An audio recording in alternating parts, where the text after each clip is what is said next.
Hello friends, তোমরা সবাই কেমন আছো? আশা করি তোমরা সবাই খুব ভালো আছো। আর আমি আমার ব্লগটা এখন থাকতে আরম্ভ করলাম। এখন বাজে 11:24। দেখে নেওয়া যাক আজকে আমি ব্লগে কি তোমাদের সাথে শেয়ার করতে চলেছি। তো আজকে আমার বাবা বাজার থেকে চিংড়ি মাছ এনেছে।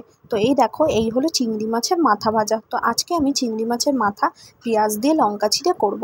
আর তার সাথে আদার্স যে চিংড়ি মাছটা যেটা রয়েছে সেটা আমি সর্ষে দিয়ে করব।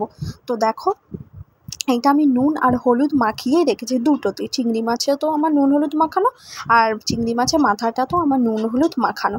তো চলো, এটা এবার আমি এটা আরম্ভ করছি। তো এর ফাঁকে তোমাদেরকে আমি দেখিয়ে দিলাম আমাদের বাড়ির পরিবেশটা। মানে পরিবেশ বলতে কি, মানে কি বাড়ি আছে বা কোন ধরনের বাড়ি। তো এটা হলো আমার বাড়ি, তোমাদেরকে দেখিয়েও দিলাম কেমন দেখো। আর এই হলো আমার রান্নাঘর। আর আরেকটা কথা বলে দিচ্ছি বন্ধুরা, এর আগে যে আমি যেখান থেকে ব্লগটা করছি সেটা হলো আমার ছোটো মাসির বাড়ি, এটা হলো আমার বাড়ি। তো দেখো বন্ধুরা, প্রচণ্ড রোদ, মানে এতটাই রোদ, মানে কি বলবো, কিছু বলার নেই। একদিকে হাওয়া দিচ্ছে যেরকম সেরকম কিন্তু একদিকে রোদও দিচ্ছে। আর এই দেখো, এই যে তোমরা জানলাটা যেটা দেখে নিলে স্লাইডিং, সেটা হলো আমার রান্নাঘরেরই একটা বড় জানালা। তো ওটা আমার শখ ছিল যে আমি একটা বড় জানালা করব।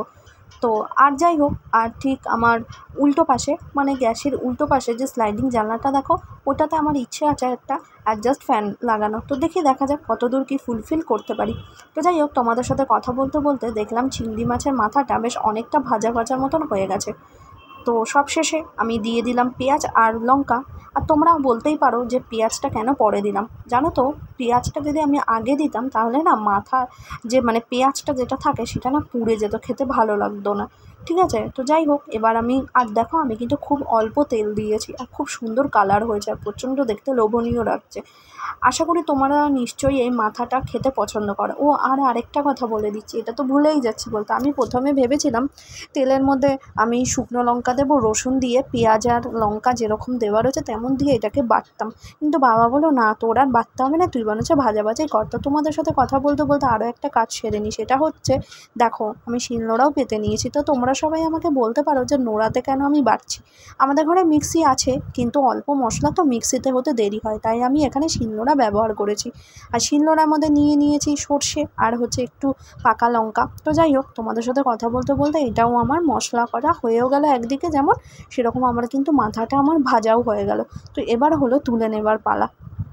তো আর ওই মশলাটার মধ্যে এখন আমি নুন হলুদ কোনো কিছুই দিইনি, আগে আমি কড়াইতে দেবো তারপরে। তো এখন আমি এটাকে নামিয়ে নিচ্ছি, তোমরা সবাই দেখতে থাকো।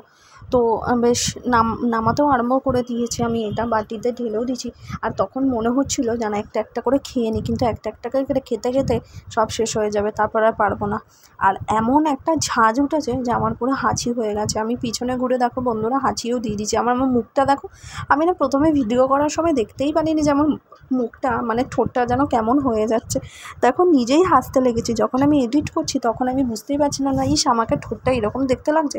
তো যাই হোক, দেখো আমার পুরো কমপ্লিটও হয়ে গেছে মাথা ভাজা, আর আমি এটা তুলেও নিয়ে নিলাম। তো চলো, এটা আমি এখন ঘরে রেখে আসি।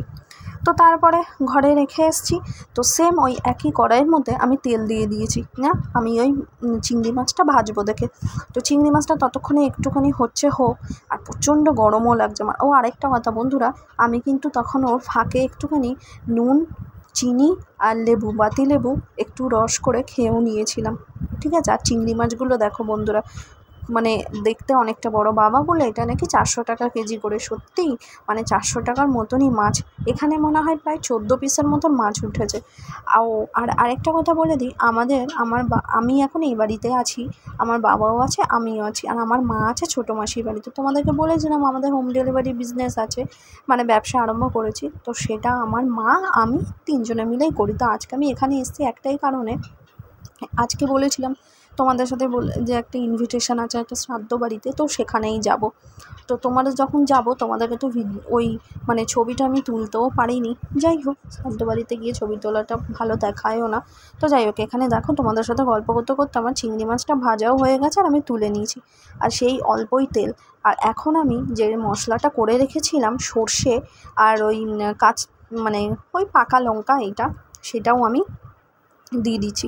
আর তার মধ্যে তোমাদের দেখো গল্প করতে করতে তোমাদের ক্লিপটা দেখানো হয়নি, ভুলেই গেছি আমি কালো জিরে দিতে। তাই তোমাদেরকে দেখো খুন্তি দিয়ে তুলে দেখানোর চেষ্টা করছিলাম যে কালো জিরাটা আমি দিয়েছি। তারপরে একে একে দিয়ে দিলাম নুন, তার আগে দিয়ে দিয়েছি হলুদ গুঁড়ো, তারপরে দেবো একটু লঙ্কার গুঁড়ো, দিয়ে অল্প একটু মিষ্টি দিয়ে দেবো। মিষ্টিটা কিন্তু স্বাদের জন্য। আর এই যে সর্ষের তরকারি, যখনই তোমরা কোনো সর্ষের তরকারি করবে বেশিক্ষণ না ফোটাবে না, ফোটালে পরে গেলে তিতো হয়ে যায়। আর শিলনোড়াতে যে আমি সর্ষেটা বেটেছি প্রচণ্ড ঝাঁঝ। অনেকের মুখে শুনেছি সর্ষে বাটলে ঝাঁঝ হয় না, কিন্তু না, আমি যতবারই সর্ষে বেটেছি ততবারই প্রচণ্ড ঝাঁঝ। আর এই সর্ষেটা যেন আমার মনে হলো একটু বেশি ঝাঁঝ, মানে এতটাই ঝাঁঝ যে আমি চোখে মানে চোখ পুরো জ্বলছিল। পেঁয়াজ যেরকম কাটতে গেলে চোখ জ্বলে, ঠিক তেমনই পেঁয়াজও জ্বলছিল। তো দেখো, এটা কিন্তু আমি বেশিক্ষণ ফোটাইনি। তো যাই হোক, অলমোস্ট আমার রেডি। আর দেখো, দেখতে কিন্তু দারুণ লাগছে, খুব সুন্দর হয়েছে। খাবার সময় বাবাও বলছে না সত্যি খুব ভালো হয়েছে। তো যাই হোক, এর মধ্যে আমার চিংড়ি মাছের রেসিপিও হয়ে গেল। তার মধ্যে আমার গ্যাস ট্যাস সব আমি পরিষ্কারও করে নিয়েছি। তো আমার গ্যাস মোছাও কমপ্লিট, তোমাদেরকে দেখিয়ে দিলাম। আর দেখো, রোদটা শুধু দেখাচ্ছি তোমাদেরকে কি পরিমাণের রোদ, ঠিক আছে। তো যাই হোক, এবার আমি তোমাদেরকে শ্রাদ্ধ বাড়িতে যাওয়ার সময় ভিডিওটা দিতে পারিনি। তো এখন আমি বাড়িতে চলে এসেছি, তো কোনো সাজই তোমাদেরকে দেখাতে পারিনি। বেশি কিছু সাজিনি, একটু হোয়াইট কালারের কুর্তি পরে গেছিলাম শ্রাদ্ধ বাড়ি। তো যাই হোক, এখনের মতন আমি ভিডিওটা এখানেই স্টপ করতে চলেছি। তোমরা সবাই খুব ভালো থেকো, সুস্থ থাকো। আর ছোটরা বা বড়রা, বয়স্করা সবাই কিন্তু বেশি পরিমাণে জল খেও। পারলে পরে আখের গুড় আর মৌরি মিশিয়ে, মৌরি ভিজিয়ে জলটা খাও, ওটা খুব উপকার। আর আরেকটা জিনিস, আজকে সত্যি কথা বলতে কি, চিংড়ি মাছটা কিন্তু খুব ভালো হয়েছে। তোমরা মানে ভাবতেই পারো এই গরমে চিংড়ি মাছ, তো আমি চিংড়ি মাছটা না এরকমভাবেই খেতে বেশি করে পছন্দ করি। মানে মানে খুবই পছন্দ। আমি সর্ষে দিয়ে চিংড়ি মাছ খেতে আমার বেশি পছন্দ হয়। তো বাবা প্রথমে বলেছিল আলু দিয়ে পটল দিয়ে কোথায়, এলাম না। তো যাই হোক, আজকে এখানেই আমি ভিডিওটা স্টপ করলাম।